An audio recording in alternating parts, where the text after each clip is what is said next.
High. তো চলো আজ অনেক দিন পর শেয়ার করছি একটা what I eat in a day in my college addition.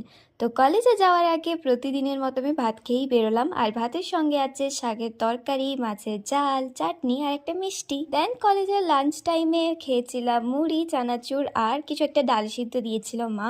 আর এখানে 16 জন আমাদের জন্য নিয়ে এসেছিল চিকেন সমোসা, স্যান্ডউইচ আরও মুড়ি, এইসব ছিল। তো তারপর আমরা সবাই মিলে একসঙ্গে বসে খাওয়া দাওয়া করলাম, গল্প করলাম। দেন লাঞ্চ কমপ্লিট করে একটু বাইরে হাঁটাহাঁটি করতে বেরিয়েছিলাম, আর চোখে পড়লো আমাদের আচারের দোকান। আর দেখে মনে পড়লো যে অনেক দিন হয়ে গেছে আমরা আচার খাইনি। তো 3 রকম আচার কিনে নিয়ে কলেজ গ্রাউন্ডে চলে এলাম। আমড়ার আচার, কুলের আচার আর আমাদের অল টাইম ফেভারিট তেঁতুলের আচার। আর কলেজে গিয়ে এইসব হারকাত তো একটু একটু করতেই হয়। দেন কলেজ থেকে বাড়ি ফিরে একদম ফ্রেশ হয়ে আমি একটু কাজ করছিলাম, আর এইসব করতে করতে 7:30 8টা বেজে গেছিলো।